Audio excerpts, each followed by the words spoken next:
Yet another big movie franchise is cashing in on the cinematic universe craze. Hasbro has announced that they plan to make several new Transformers movies, which will tell different stories that all take place in the same big screen universe. Transformers is just the latest in a long line of franchises that are rushing to do this following the success that Marvel has had with their shared universe on the big screen. There's no word yet on what any of the new Transformers movies will be about, but we do know that the next film will crush theaters in 2017. Michael Bay is expected to step down as director and only serve as producer this time around. Whatever. Gamers might be getting a follow-up to the survival horror game Alan Wake, but don't hold your breath. Speaking with Polygon, developer Remedy Entertainment says that they had planned to make an Alan Wake sequel shortly after the first game's release in 2010, but ultimately shelved the project. Creative director Sam Lake says it just wasn't coming together, but thankfully, many of the gameplay elements they were working on found their way into a DLC expansion for the first game, Alan Wake's American Nightmare. Remedy is currently working on their next big title, the Xbox One exclusive Quantum Break. That will launch in 2016, so keep your fingers crossed that they return to Alan Wake after that.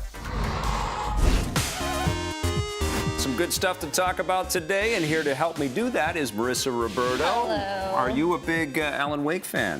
No, I'm not, because it's scary. I'm scared of that. I'm scared of the whole, every time I think of Alan Wake, I think of darkness, I think of flashlights. Yes. I think of things I want to run away from, right. And Alan Wake represents all of that for me. But I feel like I'm getting a little bit better with scary things because you guys are forcing me. We're throwing you into all kinds of scary stuff. Exactly. So I feel like I might be able to handle this now.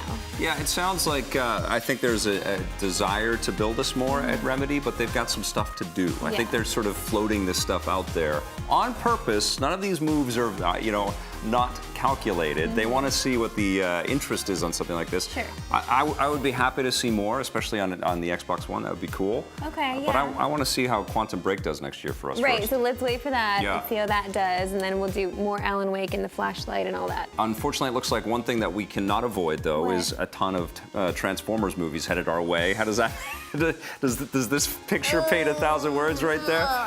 Okay, it might be okay if Michael Bay just goes away. I want him to just go away. Well, I know he's producing this next one. Yeah, and I think that they're going to keep with the vein and the style of the cinematic Transformers because they've been so unbelievably successful. I mean, it's hard to, discount all of the money that's being made there. And if they're selling toys, that's the overall goal here. Yeah, but I mean, that's the cynical take on this. But I think that the toy lines and the different plot lines and the different interpretations of them haven't always meshed. I think most Transformers fans, the hardcores out there, are G1 fans. They love the old animated show. Yes. And Prime has been making some good noise as well recently. But this is scary stuff because if it's just a bunch of cheeseball Transformers 4-like movies, it's going to drive people crazy. I know. I wanted to go back to the old school for sure. I think they owe fans that. I did like the first Transformers 1 movie. Sure, yeah. And I did like the third one. I did not like the second or the fourth one. And the first one was okay, I think the rest But what's been amazing for me, because I wasn't really into the Transformers stuff when I was growing up, I actually did see the merit and the value, and I can see the scale of the universe and the reason why you would want to go there. I just want it to be done well. You used a word there that I love, which is scale, and there is a large monster in this next story. Large in scale, it's Godzilla.